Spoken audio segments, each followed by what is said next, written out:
Hey there, Wastelanders, it's Brother Mike, and thank you so much for joining me. Today, we're going to be doing a breakdown and going over some theories for Fallout Season 2, Episode 7. And before we start today's video, I want to thank you guys so much. As of right now, we are at 853 subscribers.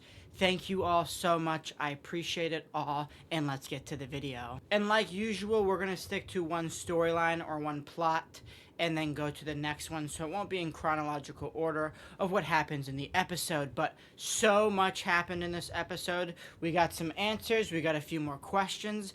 Is House alive? Is he uploaded himself? Did he back himself up like I predicted? Hey, a lot of stuff that I said was gonna happen happened, so who knows? This episode starts off with Stephanie, who is in a pre-war Canadian internment camp. So, for those who do not know, the United States annexed Canada, and it wasn't so peaceful. It was pretty forceful. And those who didn't comply were thrown into camps for working and such. And we see Stephanie was in one of those, and they're escaping from it. A bunch of people are, and her mother are together, and a United States Army soldier stops them. I saw some YouTubers and some people saying that it was the Brotherhood of Steel. They weren't around then. They only formed about a week or so before the bombs actually dropped. But someone suicide bombs the United States soldier, and that leads to Stephanie's mom dying, and she basically tells her, hey, you need to find a safe place in America, keep moving, save yourself, something big is coming soon. And she says something that I feel like everyone's been looking over, and she said, don't think of them as people, think of them as Americans. So, are these just Canada sympathizers, or are they potentially communist sympathizers? And is there more at play with Stephanie? And is she potentially connected to communist China? Who knows? And we see her make her way to America. She kills a guy over some pork and beans. She kills the border guard.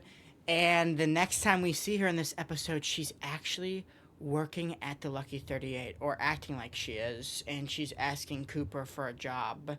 And Hank, who is there because Cooper just knocked him out, I know I'm jumping ahead a little bit, she rolls him out, which, does this potentially mean she sweethearts Hank into getting her a job, or in Bud's program? Who knows? I mean, she could convince me, so. And sticking with Stephanie's story, later on we see her and Chet. She's doing some work in the kitchen, and Chet is cleaning dishes, where he finds Woody's glasses.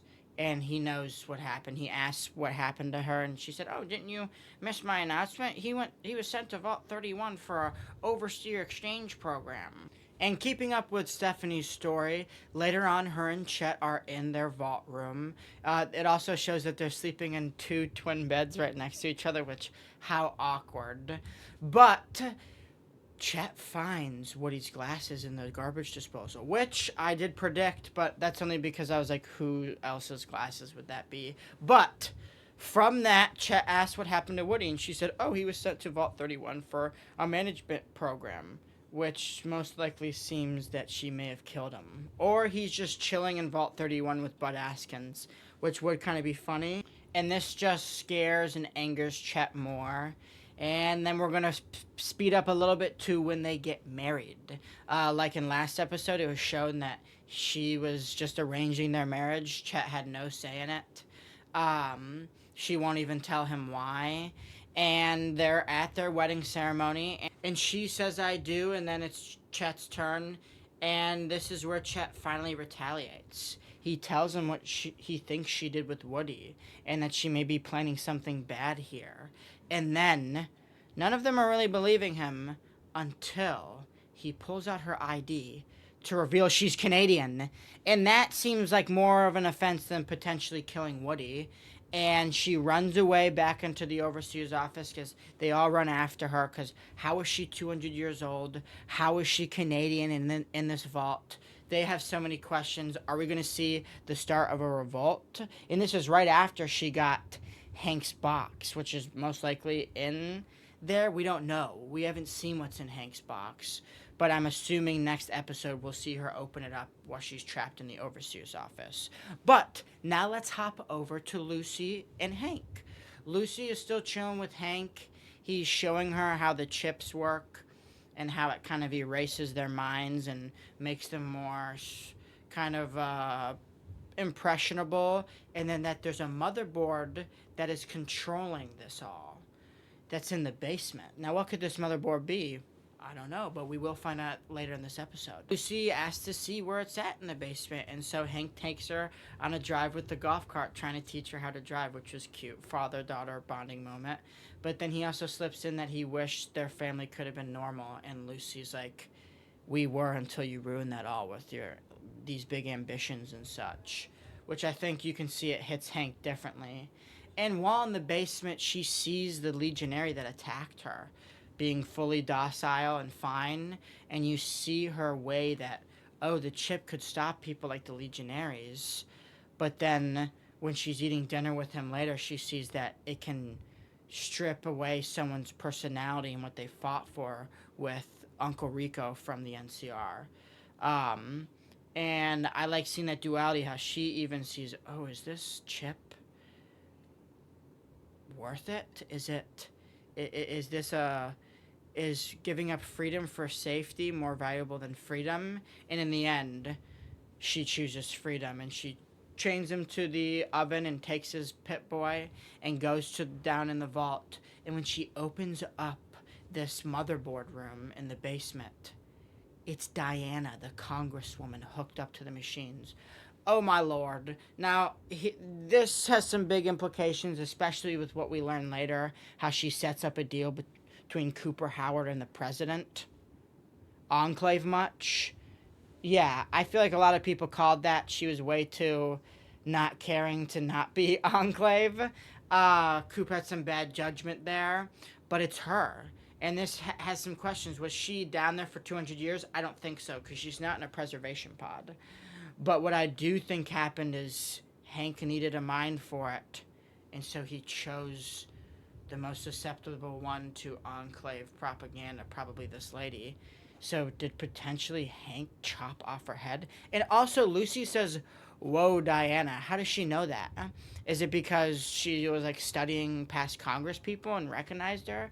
That I'm a little confused about. But is Diana also the motherboard for this vault, or the mother, which was shown in the last season, which kind of oversees the other vaults, or is this Hank's version of her, of mother, which is what I personally think is going on? And it kind of even makes it more gruesome that Hank would just do this to someone that was being preserved there. Like, that lady was a part of the Enclave that you're trying to join. Why cut off her head? But that's a big question. I'm really excited to see where they go with Diana. And speaking of Diana, let's hop over to where Cooper Howard is at, because that's where the story's left off with Lucy, with her seeing Diana as this motherboard. We resume with Cooper Howard in the room. You know, it shows that Steph was there in the Lucky 38. And he goes and has a meeting at the Atomic Wrangler pre-war, which kind of looks exactly like it post-war. I don't know. We don't have to talk about that. There he meets Congresswoman Diana, and she says that she can help him. And why did Cooper just choose the one lady saying she wasn't backed by companies? If she's not backed by companies, there's no possible way she would be in Congress, especially with the Fallout universe's Congress. They were all controlled by, they were all paying dues to someone, so she had to be paying dues to someone, and that's obviously the Enclave now. But she sets up a deal between Cooper Howard and the Enclave, basically playing it as, oh, we can help save the world. By tomorrow, people will have this unlimited energy, which we obviously know is not true. And she sets up this meeting between her and the president, and Cooper and Barb are walking, and Barb does pretty much rub it in and be like, you're making a huge mistake. This is so stupid. She seems like she knows exactly what's going on, and that they're making her go along with it. Especially that last kiss between her and Cooper, I think may be their last kiss ever. Because she says, oh, we can save the world and save our family, right? And he says, exactly. as she's kind of like rubbing it in. And then he gets in the car with the president and Congresswoman Diana, and it's revealed that Mr. Krabs is the president. I absolutely love his actor, and so I'm so happy to see him in this. But as we know, the president of the United States was a part of the Enclave, meaning Diana set up Cooper Howard to give Cold Fusion directly back to the Enclave, meaning Diana is Enclave adjacent or Enclave controlled or a part of the Enclave, and then that's how we know the Enclave got Cold Fusion. Now, it's a bit weird after he gives it to them. They're both kind of just staring at him. I think Cooper realizes in this moment that he screwed up, because I think when we're going to cut back to that scene and it's going to see him getting knocked out and he's going to wake up somewhere, they're going to have created a whole big scandal. Him and his wife are going to have to get divorced. That's why he has to pay alimony and such. And yes, I think that's where that's going, that this is going to lead to Cooper Howard being outed as a commie because he knows about Cold Fusion. And if he sees it not go out, then he's going to speak out about it. So I'm very excited to see where they go with that. Now that we got all the pre-war stuff over, we're going to hop over to Maximus, Thaddeus, and the Ghoul, where they decide to work together. And the Ghoul notices that Maximus has Cold Fusion, and he pulls his gun on him, and he asks him what he's going to do with it. And he says he wants to give it to Lucy. And the Ghoul kind of scoffs this off because he knows that Lucy's not going to know what to do with it. She would end up giving it to the Enclave, most likely, or Vault-Tec. She's still so naive. And so he kind of just goes along with it. But he sees that Maximus has good intentions. He wants it to be with someone good. And the Ghoul knows that they're going to have to give it to someone not so good for them to do good with it. This next part's a little bit of a cop-out. I kind of wish that they would have to do like a side quest to get all these weapons, but they break into an NCR armory where we see everything from the Thumper to some bolt-action rifles, a Gauss rifle. Someone said there's some Chinese grenades or some other weaponry like that in there. Very cool seeing these weapons. And this is where we get the reveal of how Maximus gets this NCR power armor, which I guess is something they were working on in this camp that they're at, which I think goes unnamed. I didn't see a name unless it's still at that missionary school area. But they all arm themselves up because they have to take out Deathclaws to get to Lucy in this vault, which, here's another thing. Why would Mr. House have a Vault-Tec vault connected directly to the Lucky 38? And how is Hank getting in and out of that without alarming the Deathclaws? So I'm very confused about how you get into this vault and if maybe House has a way to get in. But I don't know. It doesn't seem believable to me, especially with the man that House is. He wasn't going to be sharing the Lucky 38 with anybody but himself. So I am quite confused. Or maybe Cooper thinks he knows a way to get in there. But if it's connected to the Lucky 38, that's just going to have some huge lore implications unless they talk it away. But I don't see a world where, in any world, that he would have let anyone have access into the Lucky 38. But they're going to take Cold Fusion to the Lucky 38 for some reason. And we finally get to see the scene where they walk through Freeside. And here's another short complaint. Freeside didn't like the NCR so much, or the Mojave Wasteland as a whole. I mean, they provided protection, but they were receiving a huge welcome, which I think can easily be explained as, oh, the Mojave has been a mess. Seeing anyone that has any inkling of doing good, people are going to get excited about it, especially when you see the NCR power armor ranger storming the strip gates. So I don't know. I just thought it was a little weird, but I think they were like, oh, finally someone is going to save us. We can move back into the strip, because it seems like a lot of these people are just displaced strip workers. And they don't know where Mr. House has gone, which leads me to something big. And that is Cooper, or is the Hoover Dam destroyed? Because the Lucky 38 isn't getting enough power from stuff we see later on. Hence how House is in a almost coma state again. and it just seems like it isn't as powered potentially, but I don't know, we're getting ahead of ourselves. So they storm the gate, and right before they get up there, they're talking about how they are going to deal with the death claws, and basically the ghoul says, you're just going to get in front of me in the death claws, and I'm going to get in the Lucky 38 so we can get Lucy. He's clearly hiding the fact that he's literally giving cold fusion away to Mr. House in the process, which I think even Cooper knows is a good idea. Especially because I have a feeling he'll be like, oh, House will owe me a favor, but that favor will most likely be backhanded. And while they're talking about this, Thaddeus's arm falls off.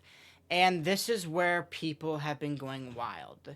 Thaddeus losing his arm does not mean that he's turning into a centaur. Centaurs are made by dipping a human in an animal in a vat of FEV and letting them combine together. That is how centaurs are made. That's the only way they're made in lore. There's no other way. The reason we see them in Fallout New Vegas is because they are from the Master's army. The reason we see them in 3 is because they're literally making them in the vault that they're making all the other super mutants in, the one that you get the Gek from and find Fox in. And also, you don't see them in 4 because the Institute wasn't doing that. They were just trying to make a superhuman or a synth through FEV or perfect it, and they couldn't, and they were only making mutants. They weren't mixing people and dogs with it. And so he is not turning into a centaur. He has not gone through the process to turn into a centaur, and I think we're seeing him turn into a unique ghoul like Harold. We know this because he is a funny character on top of that, and 2, there's the leaked set photos of his hands in a cast. His hands are going to definitely be changing, maybe becoming bigger or something like that. He also, people are giving credits to the neck. See, that could literally be anything. That doesn't mean he's turning into a centaur. Centaurs are multiple things mixed together in a vat of FEV. He's not turning into a centaur. End of story. And so they leave him behind, and the ghoul and Maximus make their way onto the strip. And the fight is pretty cool. The Deathclaws are a little bit dumbed down, but I understand from a story perspective, if they were like the Deathclaws in the games, they would literally be on Maximus and the ghoul the second they stepped in there. So I kind of like what they did with them. They look good. I wish they looked more like the Fallout 4 version, but I don't really have that big of an issue. The fight is very cool. Maximus fighting them. The ghoul using the Gauss rifle and literally blasting. The part where he blasts his ribs out. Oh my lord. They did the Gauss rifle some justice. Now, it is the Fallout 4 version, so I wonder if we'll see different versions of these guns, and they won't chalk it up to, like, changing designs, and that there's just different variations of the guns. Just like how we've seen the Legion literally use the old AK and the handmade rifle. One had a Chinese assault rifle in the camp, and then the other had a AK handmade one from, like, Fallout 4. But I'm getting distracted like always. The ghoul finally makes his way. Oh, also, big thing. Maximus saves the ghoul's butt big time, and we see the ghoul actually, he nods his hat towards him, a show of respect. The ghoul liked that. They should have had that pop up in the corner. And there's also another big thing I think everyone's looking over. The ghoul gains instant access into the Lucky 38. Meaning, has he been there before to visit House? And is that why he was wondering where the welcome party is? And was Mr. House potentially waiting for him in his slumber to get there? Because Victor saw him, which we know Victor is only operational if House is. But Cooper Howard makes his way into the Lucky 38. And it's not destroyed like shown in that end credit. And the stasis chamber isn't in there like in the end credit. So I don't know why they're just showing us false things with the end credits. But we do see something concerning. There is a down Securitron exactly in the spot that Yes Man would be if he took over. So did Yes Man take over and Mr. House's backup reinstated himself like I've theorized for months now? This is huge. If you don't know this theory stems in... So if you go with the Yes Man ending, Yes Man follows Mr. House's plan almost to a T and gets pretty mad when you deviate from the main parts of Mr. House's plan. The only things he lets you do is be ambiguous with what happens with the factions in the area. But the ending is the same. The Legion is kicked out, and the NCR is kicked out, and the Hoover Dam is under your control. But there's something weird that happens in the end. Yes Man decides to work autonomously on himself and upgrade his programming to make himself more assertive, and that he'll be gone for a while, but he'll be back and you don't worry. But Yes Man can't do that. Yes Man can only do what someone tells him to do. And so, was there something in the Lucky House database, the same thing telling him Mr. House's plan? Was it nudging him this whole time? And once finally the end goal is achieved, the same end goal Mr. House had, he takes back over, potentially kicking the courier out or killing the courier, and Mr. House comes back in a digitalized form. I think that's very likely, and I think that's what we're seeing exactly when Cooper Howard gives Mr. House cold fusion. Hello there, old chum. So I am so excited. That's where the episode ends. I am so excited to see where this goes. Also, Norm is shown. He wakes up. They knock him back out. Norm's baddie, Claudia, wakes him up. He goes on the speaker and is asking what they're going to do to his vault, and he gets no answer from his father. So I'm excited to see where that goes. I think Mama June is going to save them from some set photos. Mama June was taking some videos in a place that she has not been shown at yet in the Vault Tech place, and we know one of the only there's only like 3 scenes we haven't seen from the trailers, and that's Macaulay Culkin becoming Caesar, Vault 31 people getting attacked by rad roaches, and where are the Vault 31 people? In a office with rad roaches in the elevator. And what's the last thing Mama June says? Oh, I'm trying to be a good person. She's definitely going to come back with her Skullet baddie wife, or however I don't know. They don't specifically say their relationship, but I think they're together. And they're going to help and save Norm, and then potentially Norm's going to go back to Vault 32, 31, and 33 to tell them what's actually going on. But I want to talk about this Mr. House stuff.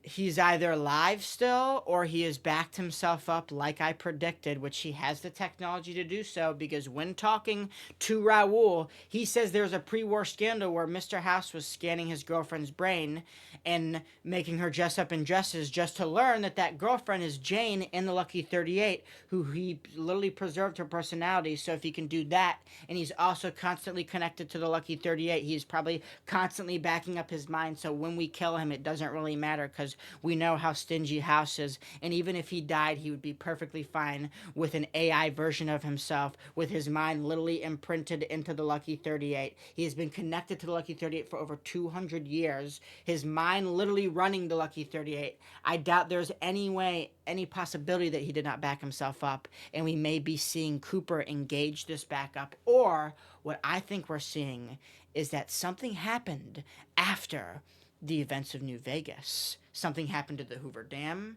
and something happened to the Strip. Potentially the Hoover Dam was turned inoperable, maybe destroyed by, I don't know, maybe the boomers in their plane. That, I don't know. But it seems the Hoover Dam is not working, because if Hoover Dam was working, Mr. House would have enough power to be powering up the Lucky 38, but he doesn't. And it seems the Strip is even running on low power, because the Lucky 38 seems to be the only thing running. And we know that Mr. House had to put himself in a coma because his generator was malfunctioning, and he had to run it on very low power just to preserve himself in a coma-like state.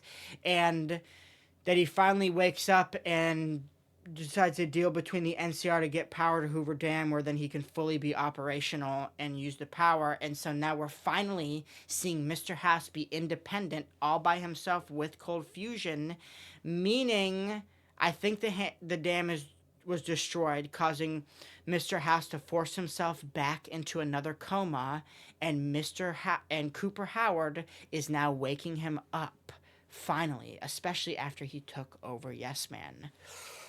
Who knows? Is the backup theory true? I don't know. This episode was insane. And now let's talk about what we see in the upcoming episode.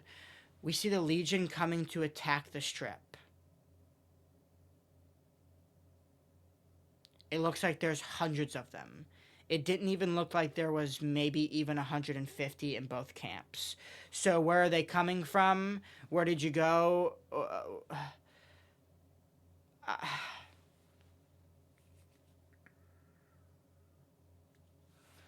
I don't know.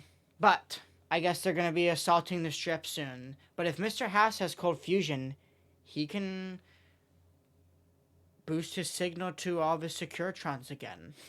He has unlimited power now at the Lucky 38. And one thing I'm very certain about is he is not going to let anyone take it without force now. And we also know that Mr. House can store loads of Securitrons in the Lucky 38, so I think Vegas is okay. Who knows? Maybe the Brotherhood, the Legion, and the NCR will all pull up on Vegas at once, and the Enclave, because now Mr. House has cold fusion. So where are they going with this? I'm hoping that they don't tie Mr. House into the Enclave. That would make no sense, even though their goals are kind of the same. But we also see in this up next episode that they're betting on literally Maximus winning or dying against the Death Claws, which is hilarious. The people of Freeside, which kind of shows that they don't care too much about the NCR if they're not helping. And we also see Mr. House says, everyone eventually ends up working for me, which is huge. I think it's showing that Mr. House has had some plans in motion and knew that eventually he would get cold fusion back some way. In some way. And so, yeah, I'm still processing this episode. So much happened. There's so many theories and potential outcomes happening. I really don't know where they go next episode, so stay tuned. I'm going to have some predictions out soon. I've already watched the episode like 3 times over. Gonna go watch it probably 3 more times. So yeah, if you enjoyed today's video, consider liking, subscribing. If you disagree with any of my theories or something I said in this video, let's talk about it in the comments. Once again, thank you guys so much for all the support. It means so much. And yeah, I'll see you guys tomorrow. I may be streaming tonight, who knows. But with all that being said, you don't forget, you are cared for, you are loved, and you stay safe out there, Wastelanders.